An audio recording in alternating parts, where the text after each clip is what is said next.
সে এক রহস্যময় মন্দির। মন্দির আছে, কিন্তু তাতে স্থায়ী বিগ্রহ নেই। শিবের মন্দির, অথচ বছরের 11 মাস শিবলিঙ্গ থাকে পুকুরের জলের তলায়।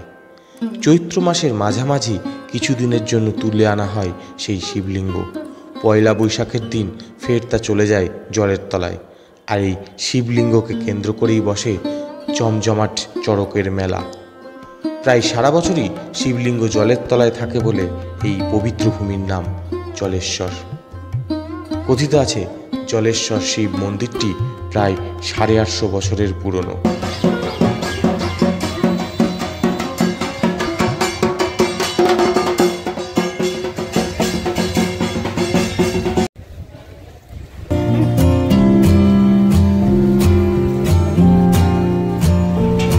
নমস্কার বন্ধুরা, ইচ্ছে সফরের নতুন একটি ভিডিওতে আপনাদের সবাইকে স্বাগতম। আজকের একটি নতুন এপিসোডে আমরা চলে এসেছি উত্তর 24 পরগনা জেলার গাইঘাটা ব্লকের অন্তর্গত জলেশ্বর মন্দিরে। জলের নিচে মহেশ্বর পুণ্যতীর্থ জলেশ্বর, অর্থাৎ এখানে দেবাদিদেব মহাদেব থাকেন কিন্তু জলের তলায়। আর এই বছরের এই চৈত্র মাসের আগের কিছুদিন তাকে জলের থেকে তুলে এনে এই মন্দিরে খুব ধুমধাম সহকারে পূজা অর্চনা করা হয়। তাকে ঘোরানো হয় এই পুরো গাইঘাটা জুড়ে। তো আজকের এই বিশেষ ভিডিওতে আমরা দেখব সেই পবিত্র জলেশ্বর ধামেরই কিছু ইতিহাস, পবিত্র জলেশ্বর ধামের সম্বন্ধে বিভিন্ন গল্প কথা আজকে কিন্তু আমরা তুলে ধরবো আজকের আমাদের স্পেশাল এপিসোডে। তো বন্ধুরা, আমরা প্রতি বছরের ন্যায় এবছরও চলে এসেছি জলেশ্বর মেলায়। আর এই মেলা ঘুরিয়ে দেখাবো আপনাদের এবং তার সাথে সাথে তুলে দেখব এই জলেশ্বর মন্দির। তো বন্ধুরা, দেরি না করে শুরু করা যাক আজকের স্পেশাল ভিডিও। কথিত আছে, সেন বংশের রাজত্বকালে দ্বাদশ শতকের শেষের দিকে এই এলাকায় শিব পূজার প্রচলন শুরু হয়। সেই সময় মন্দিরে ছিল টিনের ছাউনি আর দেওয়ালে ছিল ইট ও কাদার গাল। পরে গোবরডাঙ্গার জমিদার রমেশচন্দ্র বন্দ্যোপাধ্যায় শিব মন্দিরের জন্য 60 বিঘা জমি দান করেন। প্রাচীন মূল বিগ্রহটি বছরের বেশিরভাগ সময় থাকে মন্দিরের পাশে পুকুরের মধ্যে ডুবন্ত অবস্থায়। 4 একর 40 শতক জমির ওপর তৈরি এই পুকুর, যা ভক্তদের কাছে পরিচিত শিব পুকুর নামে।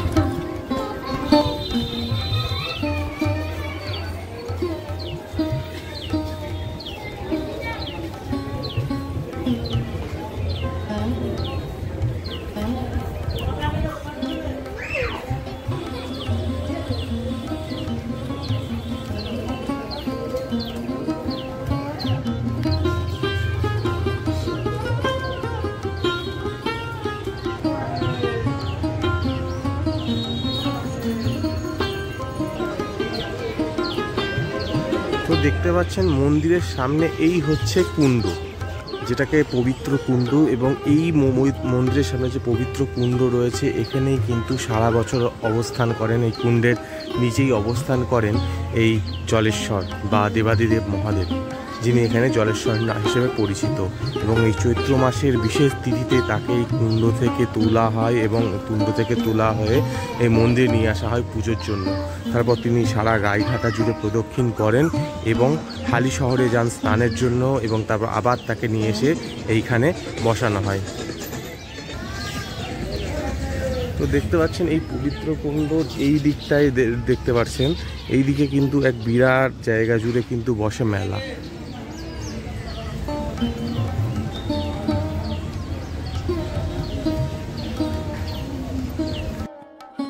প্রতি চৈত্র মাসের 3য় সোমবার চড়কের জন্য আসা সন্ন্যাসীরা এই শিব পুকুর থেকে বিগ্রহ তুলে আনেন। তার পরদিনই সন্ন্যাসীরা হেঁটে হালি শহর গিয়ে বিগ্রহটিকে গঙ্গায় স্নান করান। তারপর স্থানীয় 8টি গ্রাম বাসিন্দাদের বাড়িতে পূজিত হয় এই শিবলিঙ্গ।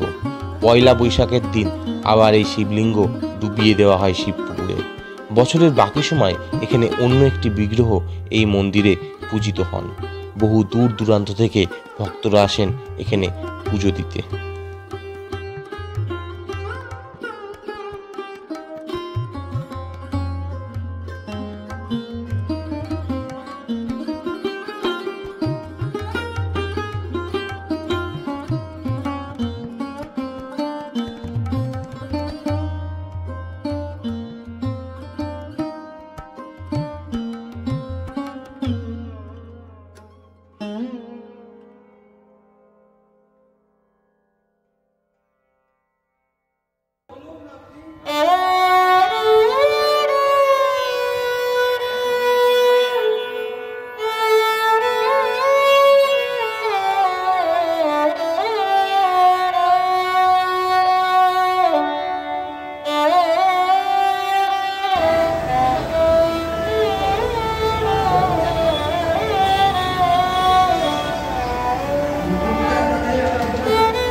হচ্ছে সেই পবিত্র জলেশ্বরের শিলাখণ্ড, যাকে এখানে পুকুর থেকে তুলে এনে এখানে পুজো করা হয় এবং এই শিলাখণ্ডই কিন্তু সারা গায়েঘাটা জুড়ে ঘোরানো হয় চৈত্র মাসের দিনগুলোতে।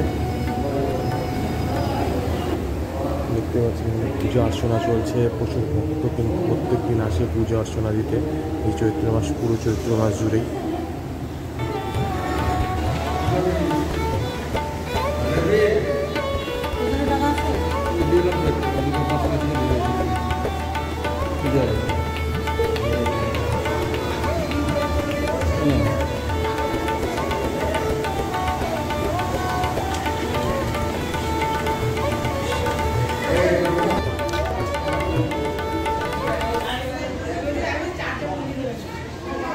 তো আমরা দাঁড়িয়ে রয়েছি জলেশ্বর মন্দিরের মানে সামনেই, এবং এই জলেশ্বর মন্দিরে দেখছেন এখানে ভক্তদের জন্য বিশ্রাম স্থল করা রয়েছে। যে নাট মন্দির রয়েছে সেখানেও কিন্তু প্রচুর ভক্ত বিশ্রাম করছেন এবং তারা এখানে প্রচুর দূর দূর থেকে বাঁকে করে জল নিয়েছেন, বাবার মাথায় জল ঢালেন। এবং এই জায়গা কিন্তু বহু প্রাচীন এবং এক পবিত্র মানে মহাদেবের ভূমি বলে পরিচিত হয়। আমরা দাঁড়িয়ে রয়েছি সেই জলেশ্বর মন্দিরের সামনে, আর আমার ঠিক পেছনেই রয়েছে জলেশ্বর মন্দির, যেখানে বাবাকে কুণ্ড থেকে তুলে এনে কিন্তু এই চৈত্র মাসে স্নান করানো হয় এবং প্রচুর ভক্তের সমাগম হয় এই মন্দিরে।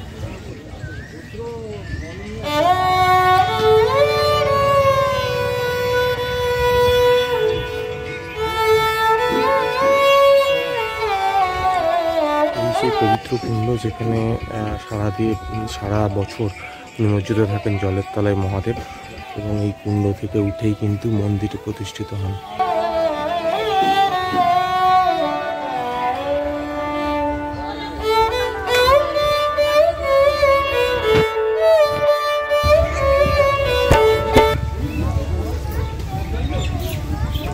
মন্দিরের সামনেই রয়েছে বিভিন্ন পুজো দেওয়ার যে সামগ্রী, এসব সামগ্রীর দোকান। তাছাড়াও মন্দির কেন্দ্রে বসেছে মেলা।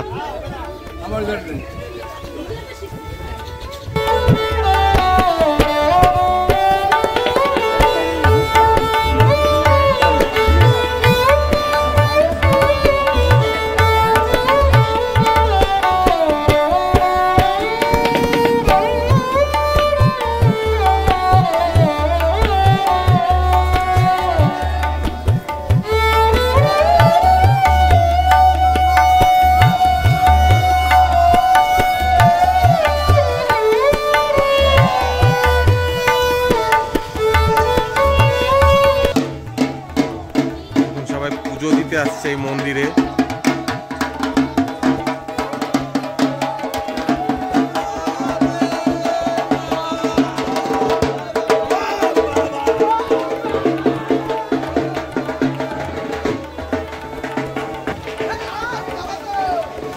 আর মন্দিরের সামনের এই বিস্তীর্ণ চত্বর জুড়ে কিন্তু বসছে মেলা।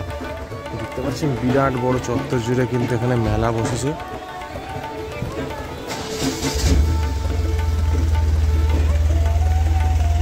এবং এই মেলাটা চৈত্র সংক্রান্তি শেষ হয়েও কিন্তু প্রায় 5-7 দিন এই মেলাটা থাকবে।